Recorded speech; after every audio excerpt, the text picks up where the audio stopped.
أعوذ بالله من الشيطان الرجيم. بسم الله الرحمن الرحيم. يا أيها المزمل قم الليل إلا قليلا نصفه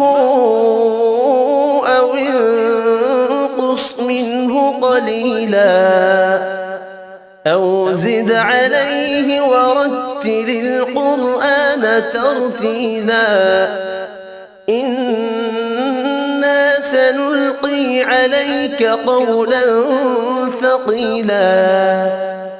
إن ناشئة الليل هي أشد وطئا وأقوم قيلا إن لك في النهار سبحا طويلا واذكر اسم ربك وتبتل إليه تبتيلا رب المشرق والمغرب لا إله إلا هو فاتخذه وكيلا واصبر على ما يقولون واهجرهم هجرا جميلا وذرني والمكذبين أولي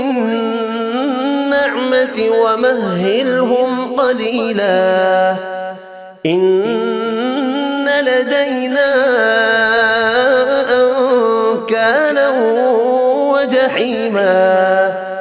وطعاما ذا غصة وعذابا أليما يوم ترجف الأرض والجبال وكانت الجبال كثيبا مهيلا إنا أرسلنا إليكم رسولا شاهدا عليكم كما أرسلنا إلى فرعون رسولا فعصى فرعون الرسول فأخذناه أخذا وبيلا فكيف تتقون إن كفرتم يوما يجعل الولدان شيبا السماء منفطر به كان وعده مفعولا إن هذه تذكرة فمن شاء اتخذ إلى ربه سبيلا إن ربك يعلم أنك تقوم أدنى من ثلثي الليل ونصفه وثلثه وطائفة من الذين معك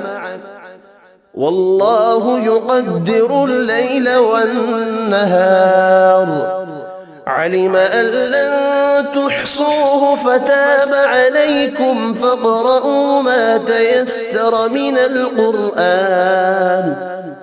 علم أن سيكون منكم مرضى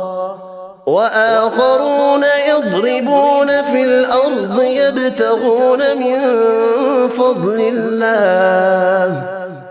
وآخرون يقاتلون في سبيل الله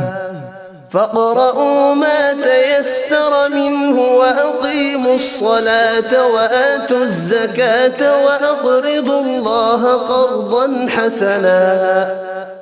وما تقدموا لأنفسكم من خير تجدوه عند الله هو خيرا وأعظم أجرا واستغفروا الله إن الله غفور رحيم صدق الله العظيم.